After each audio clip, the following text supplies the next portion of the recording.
Cordial saludo, estimados compañeros y tutor. Mi nombre es Fabián Cruz y hago pues el video del mapa mental para el curso de diseño sonoro de videojuegos.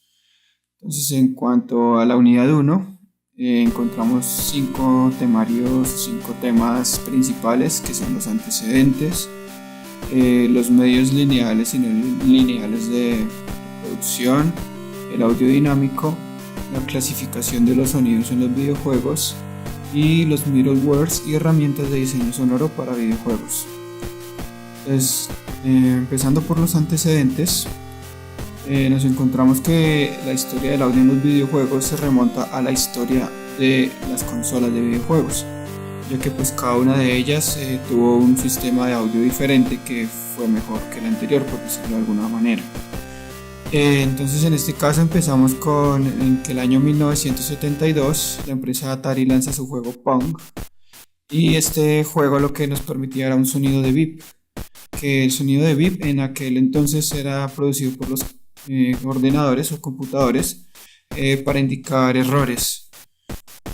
Entonces la gente de Atari pues aprovechó esto y lo incluyó en su juego para darle un efecto de sonido cada vez que el punto del juego Pong tocaba el pad con el que se jugaba. Luego en el año 1976 sale la consola Fairchild. Esta consola lo que permitió fue que traía un parlante propio, y pues gracias a esto pues permitía la reproducción de sonidos de los juegos. Más adelante ya se logró combinar este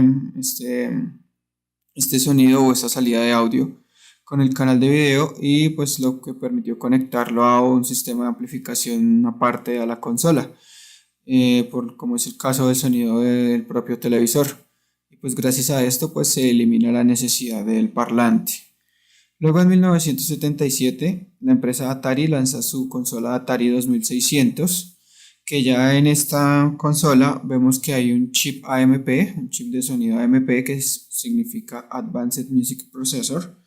Entonces este chip lo que permitía era que brindaba una salida de 4 canales y un generador de onda cuadrada. Entonces gracias a este generador de onda cuadrada permitía una gama de frecuencias y de armónicos mucho más rica, más completa. Luego en el año 1979 sale la consola Intellivision, que pues ya su chip de audio permitía reproducir 3 voces simultáneamente, además de que poseía un sistema de cartuchos que le permitían realizar síntesis de voz.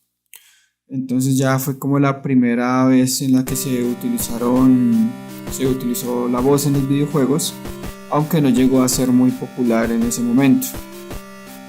Luego en 1983 la empresa Nintendo lanza su consola Famicom, que en América se conocería como Nintendo Entertainment System o NES. Esta consola lo que permitía era que tenía 5 voces de reproducción, de las cuales tenía 2 generadores de onda pulso, un generador de onda triangular, un generador de ruido blanco y un generador de onda PCM. Pues gracias a esto lo que le permitía era ya sintetizar pues los sonidos que conocemos de Mario y de todos estos juegos de la infancia. Luego en 1988 la empresa Sega lanza su consola Sega Mega Drive, que esta consola traía 2 chips de audio, uno fabricado por Sony y uno fabricado por Yamaha, y otro fabricado por Texas Instruments, que le permitían realizar síntesis FM de sonido. Entonces ya la calidad del sonido pues era mucho mejor. Luego en el año 1990 Nintendo lanza su consola Super Nintendo, que pues ya traía un procesador DSP de la compañía Sony, que le permitía procesar 8 canales a 16 bits en tiempo real. Entonces ya estamos hablando de efectos en tiempo real como lo son reverberaciones o delays. Luego en el año 1994 Sega lanza su consola Sega Saturn, que esta traía un chip de audio fabricado por Yamaha, el cual traía un sintetizador FM de 32 voces un procesador de 32 canales de audio en tiempo real y tenía la posibilidad de conectarle hasta 32 canales MIDI. Entonces pues ya estamos hablando aquí de reproducción de polifonías MIDI, que pues es un sistema ya mucho más avanzado. Luego en el año 1994 la empresa Sony lanza su PlayStation 1, que esta consola lo que permitía era procesar el audio en 24 canales y manejaba un formato que se llama PSF. Esto lo que permitía era que no tenía que grabarse el audio totalmente en el disco de juego, sino solamente los archivos necesarios para su reproducción o los archivos, digamos, madre, por decirlo así, y luego con una secuencia externa pues se reproducían estos archivos, muy parecido a cómo funciona pues un archivo MIDI, que pues en realidad un archivo MIDI lo que contiene son datos, no contiene música. Bueno, continuando en el año 1996, Nintendo lanza su consola Nintendo 64. Esta lo que nos permitió era que tenía un procesador RSP, que significaba un procesador de sonido en tiempo real. Podía procesar archivos MIDI y de audio a 48 kHz y con una profundidad de 16 bits. En cuanto a esta consola, el problema era o la desventaja era que todos los juegos venían en cartuchos. Entonces los cartuchos no tenían tanta memoria como el disco, lo que no permitía realizar un buen diseño sonoro, o no había mucho espacio para guardar librerías de sonido. Luego en el año 1998 la empresa Sega lanza su consola Sega Dreamcast, que esta consola lo que permitía era que tenía un chip de sonido llamado AICA, fabricado por Yamaha, el cual lo que permitía procesar 64 canales de audio a 44.1 kHz y a una profundidad de 16 bits. Además de eso podía procesar efectos en tiempo real como lo son delays o reverbs. Y además de eso, el disco que utilizaba la Sega Dreamcast era uno que se conocía como GB-RAM. A diferencia del CD-RAM tradicional, el GB-RAM traía más capacidad de almacenamiento, lo que permitía pues almacenar más librerías o tener más espacio para almacenar librerías de audio. Luego en el año 2000, Sony lanza su consola PlayStation 2, que esta consola permitía procesar el audio en 48 canales y entregaba un sonido envolvente de hasta 8 canales con los formatos DTS y Dolby. Luego en el 2001 la empresa Nintendo lanza su Nintendo GameCube, que esta permitía un sistema estéreo de 16 bits a 48 kHz. Además permitía el uso de una herramienta llamada MusiX, que lo que facilitaba esta herramienta era que el diseño sonoro podía realizarse en cualquier DAW, para después con esta herramienta ser convertido al formato que manejaba la GameCube. Luego en el mismo año 2001 Microsoft lanza su consola Xbox, que esta consola traía un chip MSC, que eran 4 procesadores de audio independientes, lo cual le permitía entregar un sonido en 3D, además de manejar los estándares de DTS y Dolby. Luego en el año 2005 Microsoft lanza su consola Xbox 360. La consola de Xbox 360 permitía procesar hasta 320 canales de audio en formato XMA, que es un formato nativo de Windows, a 48 kHz y 16 bits. Después ya con esto además se permitía ya el procesamiento en tiempo real de efectos. Y luego en el año 2006 la empresa Nintendo lanza su Nintendo Wii, que se traía un procesador digital de señal de 64 canales. En el 2006 también Sony lanza su PlayStation 3, que este PlayStation 3 lo que también permitía procesar 320 canales de audio, además de entregar una salida de sonido envolvente a través del cable HDMI. Luego en el año 2012 la empresa Nintendo lanza su Nintendo Wii U, la cual contaba con una salida 5.1, salida de sonido surround 5.1 a través de su cable HDMI y una salida estéreo analógica a través de un cable externo, como el cable TRS de un octavo de pulgada. Luego en el año 2013, la empresa Microsoft lanza su Xbox One, que esta ya contaba con 4 procesadores DSP que manejaban el formato XMA, que permitía el procesado en tiempo real de efectos con 512 canales de audio, además del procesamiento de los comandos de voz que eran entregados por el accesorio Kinect. Y en el 2013 sale también la consola PlayStation 4, que esa también contaba con 4 procesadores de 64 bits fabricados por AMD. Además de eso, contaba con un módulo que se llama True Audio. Trae un DSP programable para procesado en tiempo real de audio en 6 canales por HDMI, o sea, daba una salida de audio hasta 6 canales a través de su cable HDMI. Entonces, esas serían los antecedentes de la historia de los videojuegos, de la historia del sonido en los videojuegos. Como vemos, cada nueva consola traía nuevos avances consigo que permitían pues una mejor reproducción del sonido. Luego pasamos a los medios lineales y no lineales. En este apartado nos encontramos con la definición de qué es el diseño sonoro. Entonces vemos que el diseño sonoro consiste en especificar, adquirir, manipular o generar elementos de audio con el objetivo de crear un sonido original para el videojuego.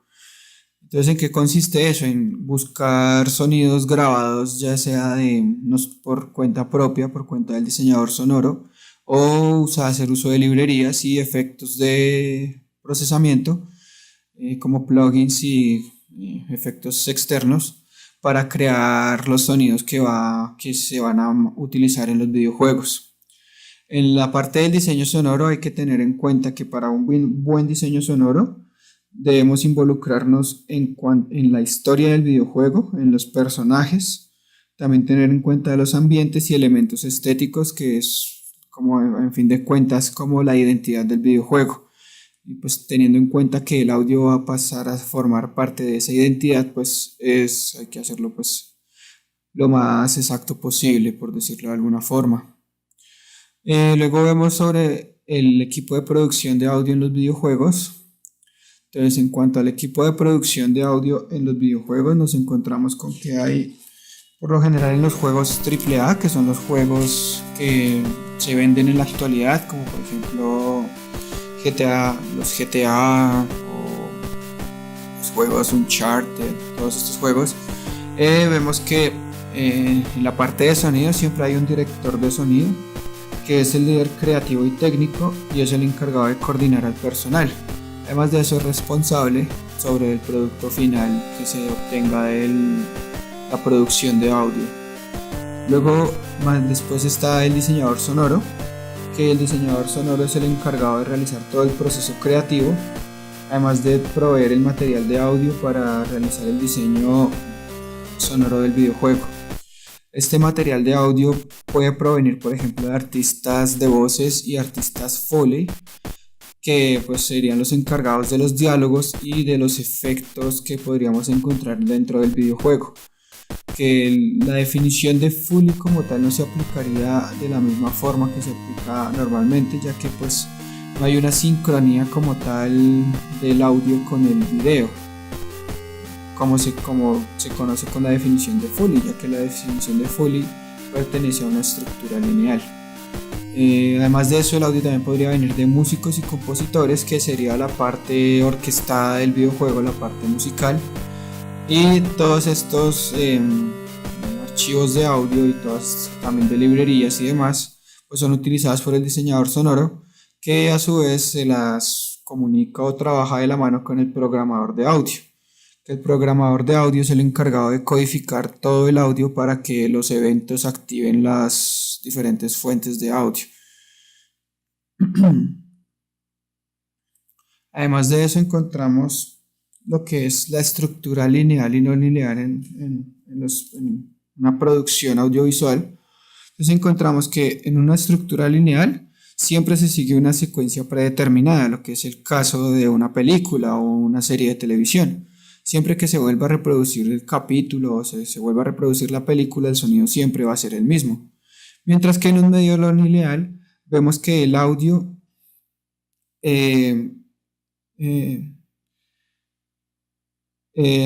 Normalmente el audio en medios no lineales es el que obtenemos de medios interactivos.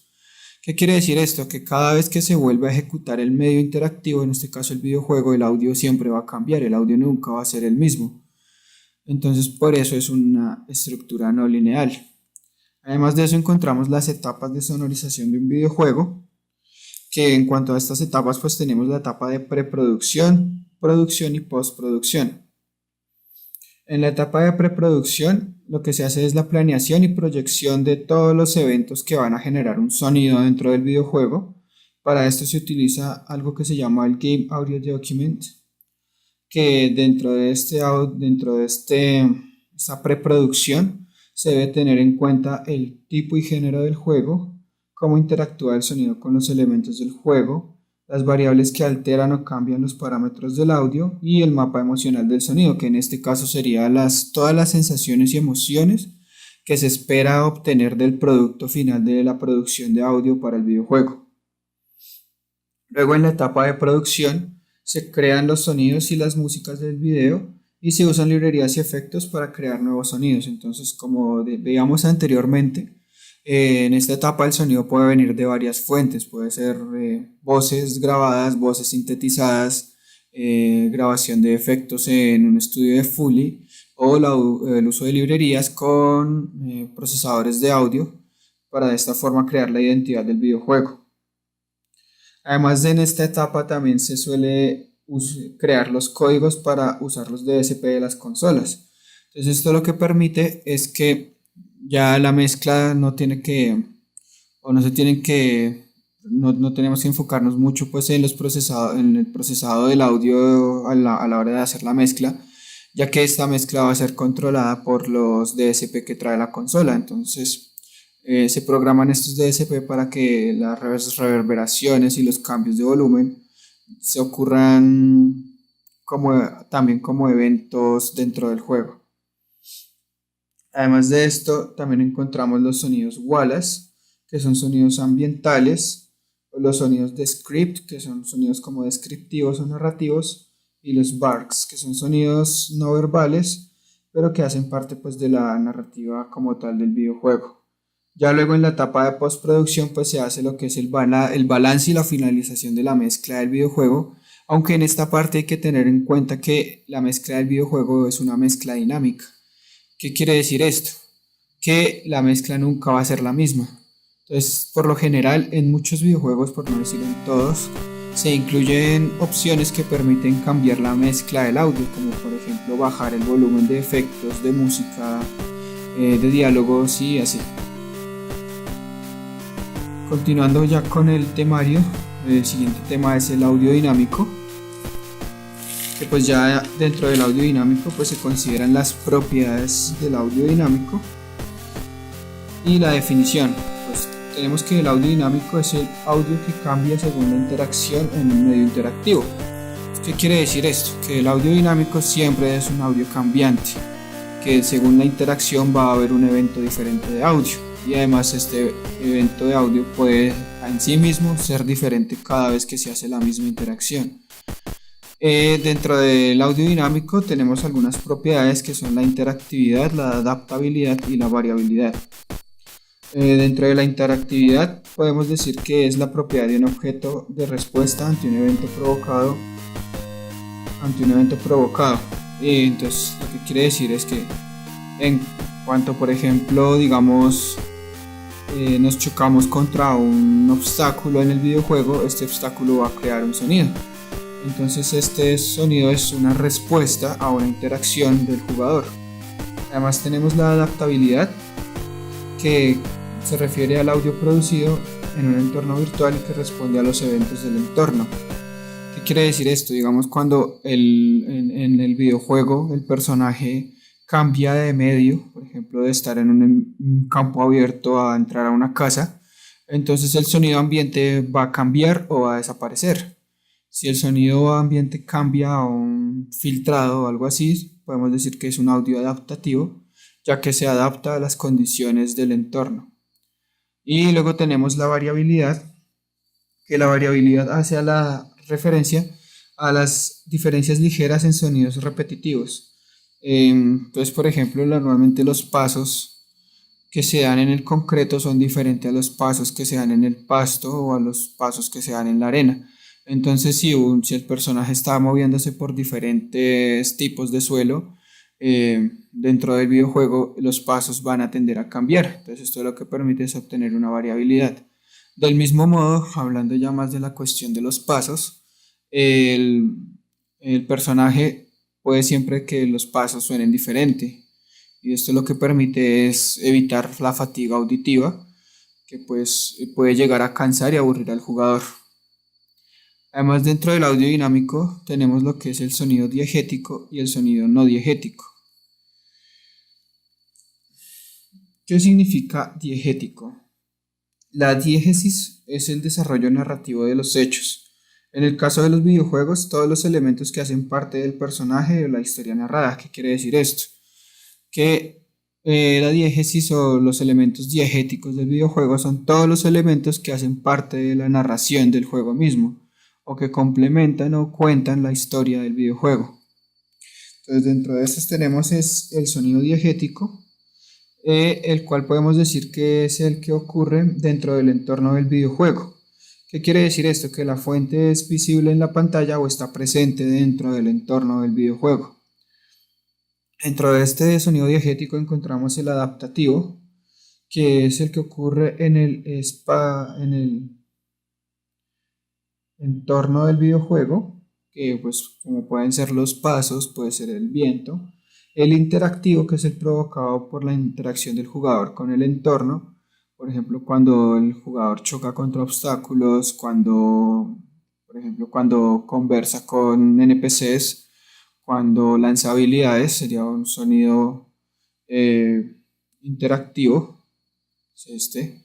Y el sonido no dinámico, que es el que no ocurre debido a la interacción del jugador con el entorno, que sería el sonido ambiental. Básicamente, o si, por ejemplo, si el jugador está al lado de una cascada, que pues sería el sonido de la cascada. Luego tenemos el sonido no diegético, que es el que ocurre fuera del entorno del videojuego. En este caso podríamos hablar de la música con la que se sonoriza el videojuego. Dentro de este sonido no diegético también tenemos el adaptativo, que es el que no hace parte de la narrativa pero cambia con el juego. Por ejemplo, el ambiente, la música puede cambiar con el juego según la situación del juego. Por ejemplo, si es un juego de acción y es una situación de riesgo para el personaje, pues puede que la música cambie. Y el interactivo, que es el que no pertenece a la narrativa del juego, pero que cambia con la interacción. Entonces podemos, por ejemplo, dentro de este también incluir el sonido ambiental, ya que pues si cambia de entorno, pues el sonido del entorno tiende a cambiar. Bueno, ahora de esto, pasando al siguiente tema, hablamos de la clasificación del sonido dentro de los videojuegos. Entonces, como forma general tenemos la clasificación de ambiente, música y efectos, que es la clasificación de cualquier producción audiovisual. Además de eso también tenemos unos rangos adicionales que vendrían siendo los diálogos y los sonidos de interfaz. Además de eso también tenemos algunas clasificaciones especiales, en las cuales podemos resaltar la de Brandon, que se basa en la producción de audio, en la cual se divide en diálogos, efectos y música. Luego tenemos la de Firber y Gardner Force del 2004, que se basa en la implementación que se hace del audio dentro del videojuego, en la cual encontramos los sonidos de avatar, que serían los sonidos del personaje, los sonidos de objetos, que serían los sonidos de objetos del entorno del personaje, la de personajes, que en este caso podría ser de los NPCs o personajes que forman parte del entorno, sonidos ornamentales, que vendrían siendo los sonidos ambientales y la música, y los sonidos de instrucción, que son las instrucciones narradas para el desarrollo del videojuego. Luego tenemos la clasificación de Stockburger del año 2003, que se los clasifica según el origen. Entonces, según el origen los podemos clasificar en partitura, que serían los sonidos musicales o la música, los sonidos de zona, que serían los sonidos de ambiente, los efectos, que serían pues todos los pasos, disparos y en fin, los sonidos de diálogos, que sería pues la narrativa hablada del juego, y los sonidos de interfaz, que hacen parte de la interfaz de usuario del juego. Luego tenemos la clasificación de Ekman, también del año 2005, en donde clasifica los sonidos según su significado para el jugador. Entonces tenemos los sonidos diegéticos, que pues son los que hacen parte de la narración, los simbólicos, que son los que ya tienen una connotación especial con el videojuego, los sonidos de enmascaramiento y los sonidos no diegéticos. En cuanto a los sonidos de enmascaramiento, son los que se producen cuando los conceptos de diegético y no diegético como que se combinan. Entonces, cuando vemos un sonido que puede tener las dos propiedades, se habla de que es un sonido de enmascaramiento. Luego seguimos con la clasificación de Grimshaw y Scott del año 2007, que los clasifica según la diégesis del juego. Entonces los tenemos en diegético y no diegético. Además de eso, los diegéticos se dividen en idiodiegético, que son los escuchados por el jugador y que se producen en el entorno del juego. Los telediegéticos, que son los producidos por otros jugadores y que son relevantes para el jugador principal.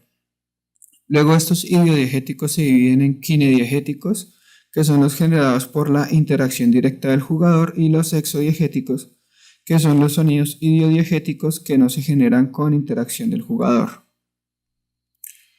Además de eso también tenemos el modelo IESA, el cual nos permite relacionar el sonido en los videojuegos según un cuadro que se llama el modelo IESA, que vamos a ver en este momento, que vendría siendo este cuadro.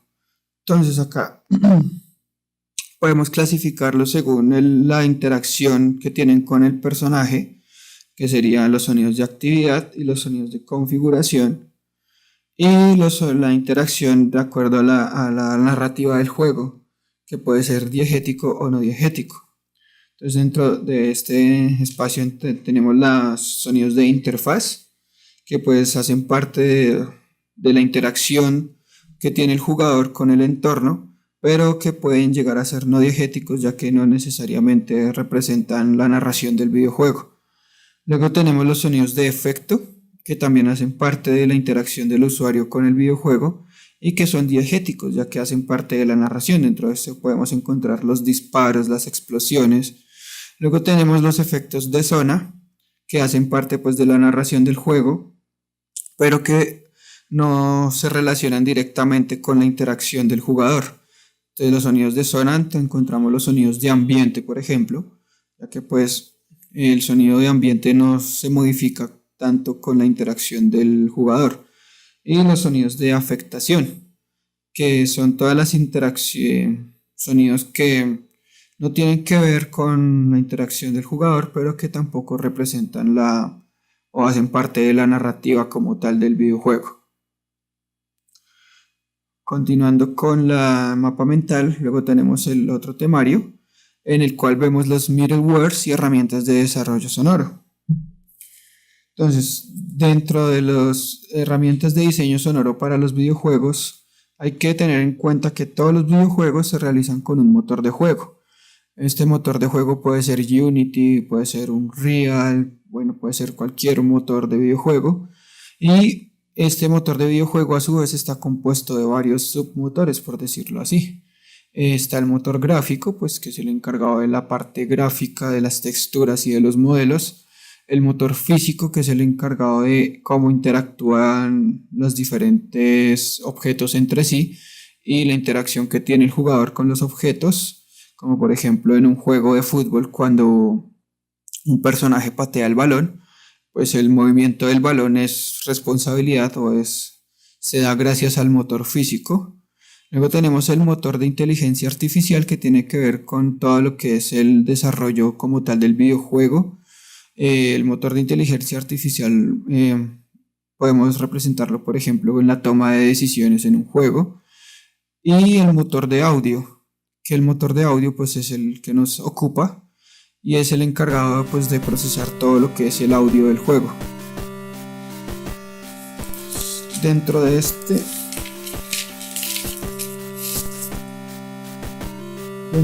esta herramientas de diseño sonoro, entonces encontramos que en el motor de audio lo que podemos hacer es utilizar sintetizadores o samplers, que estos se pueden cargar en un DAW. Además de esto también podemos hacer uso de plugins que pues lo que nos permiten es hacer procesamiento de la señal de audio, y estos a su vez se pueden utilizar en los middlewares, que los middlewares son un software complementario desarrollado por un tercero para facilitar al programador la construcción del juego o de un componente para el juego. En el caso del diseño sonoro, los middlewares lo que nos permiten es como un puente de comunicación entre las personas que realizamos el diseño sonoro y los que se encargan de programar el audio dentro del juego, o de una vez realizar la programación del audio dentro del juego. Entonces todas estas fuentes alimentan lo que es el motor de audio, que a su vez alimenta el motor de videojuego.